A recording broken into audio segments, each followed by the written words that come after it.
Hello বন্ধুরা, এসে গেছি ইউটিউব চ্যানেলে আর একটা ভিডিও নিয়ে। তোমাদের প্রিয় চ্যানেল দ্য আর্ট আউলে। আমি জানি একটু ভিডিওটা একটু দেরি করে আসে, বাট চেষ্টা করি একটু অন্যরকম ভিডিও তোমাদেরকে দেওয়ার জন্য।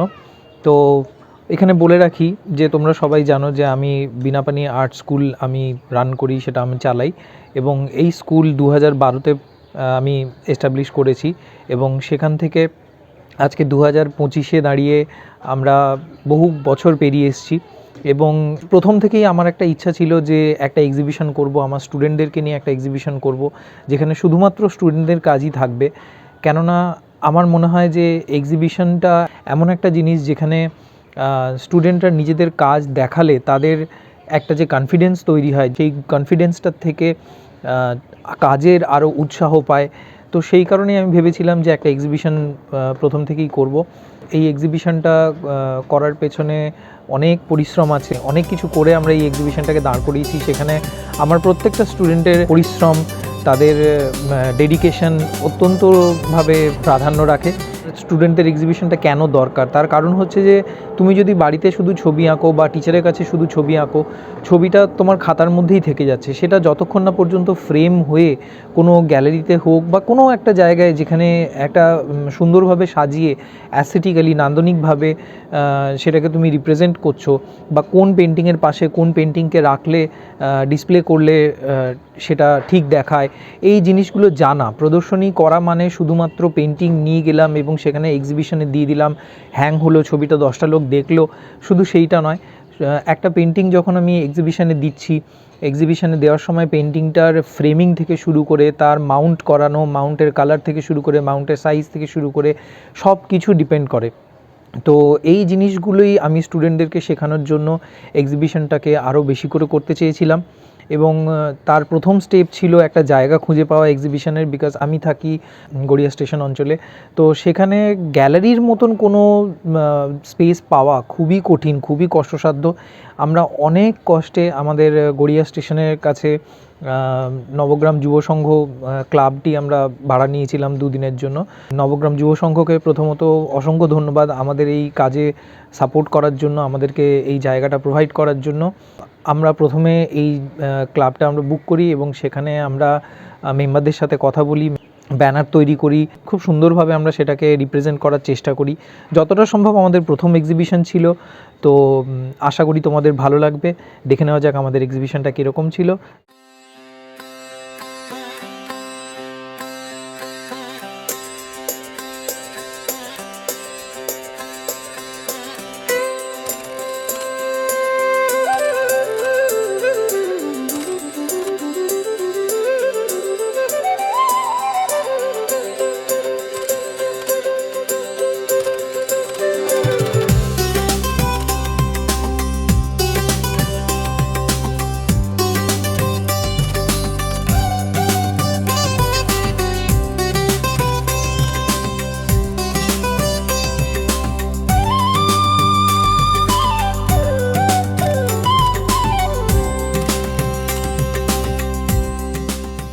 আমি সুমনা হালদার, বিনাপানি আর্ট স্কুলের ছাত্রী তথা এই এক্সিবিশনের ম্যানেজমেন্টের দায়িত্বে রয়েছি।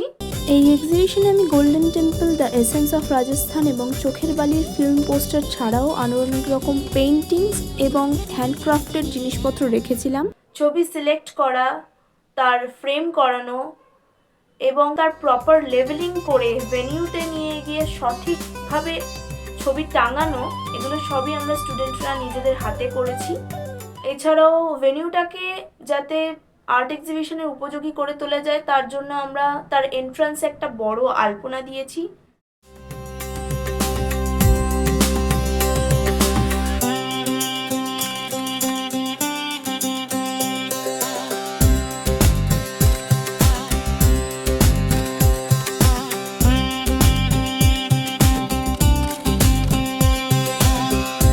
যাতে এই এক্সিবিশনটাকে পরবর্তীকালে আরও বেটার করে তুলতে পারি তার জন্য একটা ভিজিটার্স বুক রাখা হয় এক্সিবিশনে।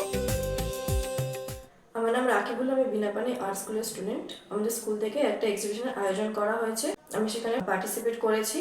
আমার পেন্টিংয়ের নাম হলো ডেপথ অফ দ্য ফরেস্ট। আমি সেখানে জঙ্গলের গভীরতাটাকে তুলে ধরার চেষ্টা করেছি।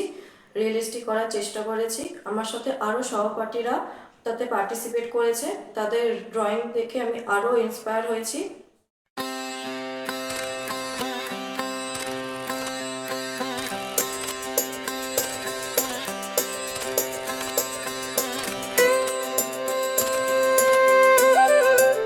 আমি অলিভ কয়াল, আমি এক্সিবিশনের একজন পার্ট। এই এক্সিবিশনে বলতে গেলে আলপনা থেকে শুরু করে পোস্টার লাগানো এবং ছবিগুলো ফ্রেম করানো, সেলোফিন পেপারে মোড়া, সব কিছুতে আমি অংশগ্রহণ করেছি। এবং এই এক্সিবিশনটা আমাদের এরিয়া বলতে গেলে প্রথমবারই হয় এরকম একটা এক্সিবিশন। আর এক্সিবিশনে আমার দুটো পেন্টিং ছিল, একটা ক্যানভাসে ছিল আর একটা ফিল্ম পোস্টার ছিল, দুটোই অ্যাক্রিলিকে করা হয়েছিল।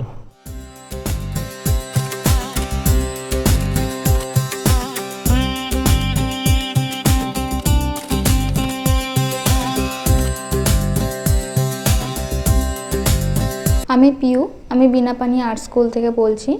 আমি গৌরব স্যারের কাছে 2 বছর ধরে ড্রয়িং শিখছি। তো আমরা একটা এক্সিবিশন করেছিলাম। আমরা মানে যতটা পেরেছি জিনিসটাকে সাজানোর চেষ্টা করেছি। আশা করি এরপরে এর থেকে আরও ভালো করতে পারবো আর কি। আমার অভিজ্ঞতা খুবই ভালো ছিল। সর্বমোট আমরা এই এক্সিবিশনটাকে শুধু উপভোগই করিনি, তার সাথে সাথে আমরা এই এক্সিবিশন থেকে অনেক শিক্ষণীয় বিষয় পেয়েছি।